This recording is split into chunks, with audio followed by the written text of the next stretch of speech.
बात कर रहा था, जैसे हरियाणा में, राजस्थान में, उत्तर प्रदेश में नकल विरोधी कानून पास हुआ और नकल पर काफी हद तक अंकुश भी लगा। जैसे राजस्थान में काफी बेइज्जती हुई, रीट का पेपर इतने बड़े पैमाने पर लीक हुआ था, पटवार का पेपर लीक हुआ, एसआई का पेपर लीक हुआ और हरियाणा में भी ये बातें हुई थी, लेकिन एकदम से कैंसिल किया और फेयर तरीके से जो है भर्तियां हुई उसमें। लेकिन कुछ कुछ चीजों में जो है इस पार्ट के ऊपर गड़बड़ है। जैसे मैडम जो है सांसद महोदया हैं, लोकसभा की तरफ से मैं चाहता हूं कि पूरे देश में ऐसा कानून क्यों नहीं बनना चाहिए। दूसरे नंबर पर जो है जैसे भर्तियां हैं, तो भर्तियां बहुत ज्यादा लंबित हो गई हैं।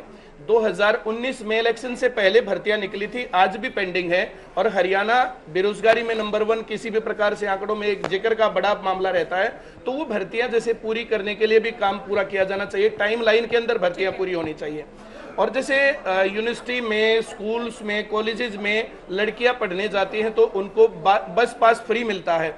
जो बहुत गरीब लड़कियां होती हैं वे ही सरकारी नौकरी की तैयारी करते हैं, जो अमीर आदमी उनको सरकारी नौकरी की जरूरत ही नहीं होती है। अच्छा, बिना पर्ची बिना खर्ची वाली बात में आप भी यकीन रखते हैं? सरकार का मैं 100% जो है विश्वास रखता हूँ, बिल्कुल फेयर सिलेक्शन हुआ है। लेकिन जो गरीब लड़कियां हैं, जैसे जो गरीब बच्चे हैं, उनको भी अगर सरकार की तरफ से बस पास फ्री दिया जाए, ये डिमांड हम लगातार कई बार उठा चुके हैं। और 2-3 बातें और जो है मैं कहना चाहूंगा यहाँ पर। जैसे हरियाणा सरकार की तरफ से एक तो हरियाणा बोर्ड हरियाणा में जो एजुकेशन के लिए काम करता है, लेकिन हरियाणा सरकार ही सीबीएसई के स्कूल खोल रही है। तो क्या हरियाणा बोर्ड उतना काम नहीं कर रहा? ये अभी पीछे एक डिबेट हुई थी, उसमें भी मैंने जो है चेयरमैन साहब मेरे साथ बैठे थे डिबेट में, मैंने उनको कहा था अगर हरियाणा में ही हरियाणा बोर्ड की नहीं चलेगी तो फिर हरियाणा बोर्ड करेगा क्या? और ऐसे ही एचएसएससी हरियाणा में जो एग्जाम ले रही है, हरियाणा की भर्ती कर रही है, तो अब कह रहे हैं उसको एनटीए लेगा एग्जाम, नेशनल टेस्टिंग एजेंसी। तो एचएसएससी एग्जाम नहीं लेगा, भर्तियां नहीं करेगा, तो फिर वो क्या करेगा? तो इस प्रकार की कुछ चीजें, उससे हरियाणा की संस्थाएं ही कमजोर हो जाएंगी।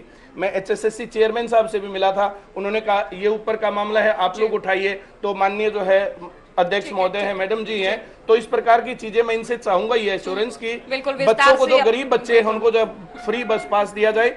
हरियाणा की जो भर्तियां हरियाणा की एजेंसी ही करवाएं और टाइमलाइन में भर्तियां हों। अच्छे सुझाव हैं आपके, उम्मीद है आप भी और ओपी धनखड़ जी भी हमारे साथ हैं, आप लोग पहुंचाएंगे सरकार तक। अंतिम सवाल क्या कहेंगे आप कार्यक्रम को लेकर, कोरोना वॉरियर्स को लेकर? देखिए, बहुत अच्छी